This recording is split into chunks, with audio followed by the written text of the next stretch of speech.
Alors bonjour à tous, j'espère que vous allez bien. Je suis très heureux de vous présenter mon projet de recherche sur les bienfaits de l'activité physique chez les aînés.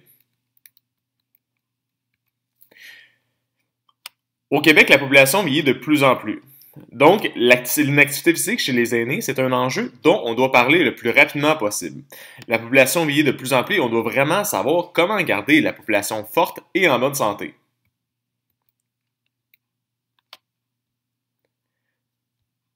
Une autre raison qui nuit à la santé de la population québécoise, c'est le changement au niveau des habitudes de vie. D'année en année, les gens bougent de moins en moins. On peut, par exemple, penser à la vie d'autrefois, quand le travail manuel était très présent, comparativement à aujourd'hui, ou encore le divertissement technologique qui est de plus en plus mis de l'avant. Un des facteurs du vieillissement est ce qu'on appelle la sarcopénie. Qu'est-ce que ça mange en hiver? La sarcopénie, c'est une perte graduelle de la masse musculaire en vieillissant. Les modifications hormonales dans le corps en vieillissant et la non-utilisation des fibres rapides dans les muscles, c'est les principaux facteurs. Mais il faut savoir par contre que la sarcopénie, c'est une chose inévitable, puis que tout le monde va venir par en souffrir à un moment donné. Que vous soyez inactif ou un athlète de haut niveau qui s'entraîne à tous les jours pendant 5 à 6 heures, vous allez en vivre malheureusement.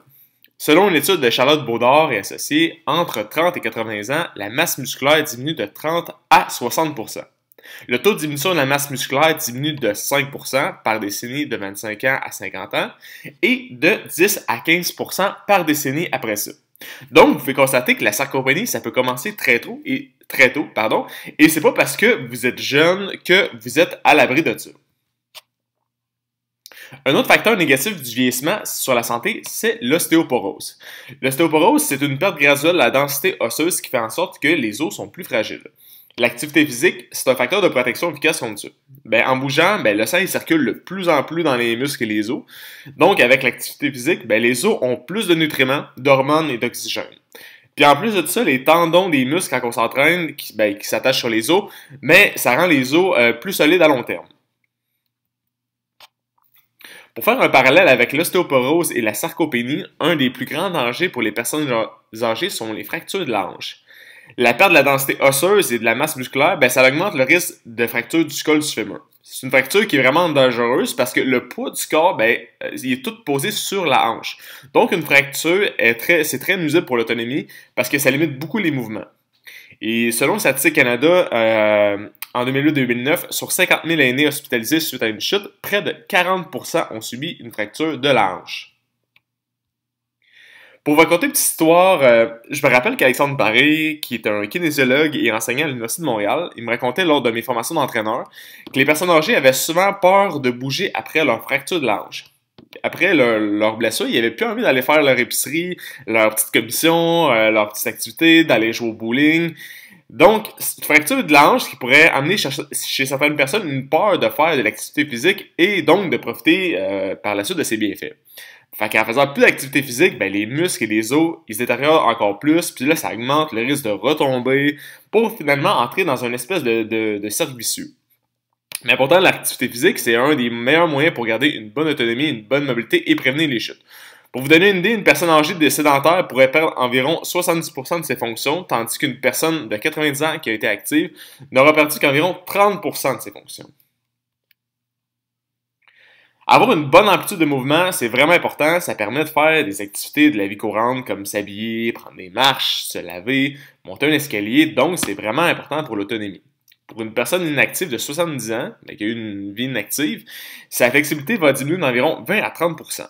Pour une personne plus âgée qui a été active, va avoir plus de facilité lors de ses activités, mais aussi va avoir moins de maux de dos, moins de blessures. Alors, une bonne flexibilité, c'est aussi important pour la santé des aînés. Bon, je crois que vous avez compris que les ravages que l'inactivité physique a sur le corps, et en particulier pour la population vieillissante, sont vraiment présents. Alors, écoutez, j'aurais pu aborder beaucoup d'autres aspects négatifs de l'inactivité physique et faire un cours complet là-dessus, faute de temps, mais à travers des recherches, j'ai pu voir les impacts importants sur l'espérance de vie, les maladies chroniques et sur la santé mentale et sur la santé cardiovasculaire. Mais on va en arrêter là pour aujourd'hui. On va se mettre en mode solution et chercher à savoir qu'est-ce qu'on peut faire pour aider la santé des aînés. La première chose que j'aimerais dire sur ça par rapport aux recherches que j'ai trouvées, c'est que le plus important, c'est tout simplement de bouger. Que ce soit d'aller faire son épicerie, prendre une marche, jouer au quai, danser, faire du vélo, peu importe comment, il faut juste bouger. C'est la chose la plus importante. Mais comment qu'on peut s'entraîner quand une personne âgée à être plus en santé? Selon les études, ce serait pas de s'entraîner avec un ballon de bossu, comme vous pouvez le voir sur l'image ci-dessous, qui aide le plus à améliorer son équilibre. Mais ce serait plutôt d'augmenter la force. Quand on travaille les membres inférieurs, on a une base plus solide et on renforce par le fait même les muscles et les os. Et selon l'étude faite par Rhonda Orr, la meilleure façon d'augmenter l'équilibre est de travailler en puissance. Là, je vous dis pas d'entraîner une personne âgée de 90 ans comme un powerlifter. Non, non, non. Mais tout simplement de faire des mouvements rapides, avec des charges légères. C'est une technique qui permettrait d'augmenter le contrôle musculaire et les réflexes et donc permettrait au corps d'anticiper les chutes. Je vous avais parlé tantôt que la sarcopénie, c'est lié à une non-utilisation des fibres rapides. Donc, il faut s'entraîner avec une bonne résistance, avec un entraînement permettant l'hypertrophie. Mais là, comme on avait parlé aussi au niveau de l'amplitude, la flexibilité, c'est important aussi peut-être d'inclure du yoga et aussi des activités cardiovasculaires pour le corps et aussi des activités comme par exemple la danse qui serait une bonne façon de rester en santé. Si vous croyez qu'il est impossible d'améliorer sa condition physique, peu importe l'âge, je vous invite à écouter attentivement cette étude. Dans le cadre d'une étude, il y a un groupe de chercheurs qui est allé dans un centre d'hébergement pendant 8 semaines. Là, ils ont pris 10 personnes âgées entre 86 et 96 ans. Les chercheurs ont mis ces personnes-là sur un leg extension, comme vous pouvez le voir sur la présentation, 3 fois semaine à 80% d'intensité pendant 8 semaines. Alors, bonne intensité sur une machine très simple et seulement 3 fois semaine. J'aurais aimé entendre vos hypothèses là-dessus, mais malheureusement, on va passer. Alors, vous pouvez constater avec les résultats que les résultats sont vraiment frappants. Alors, il n'est jamais trop tard pour commencer à bouger pour en voir les bienfaits.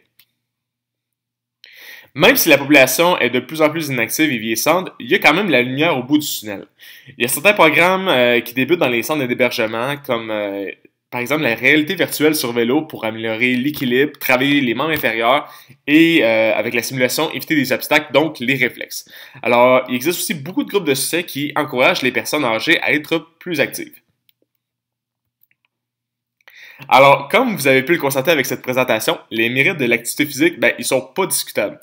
Je pense que j'ai pas besoin de vous convaincre que bouger, c'est essentiel pour garder une vie saine, sécuritaire et plus longue. Bouger, c'est un plaisir que nous devons tous commencer le plus tôt possible pour pouvoir garder le plus tard possible.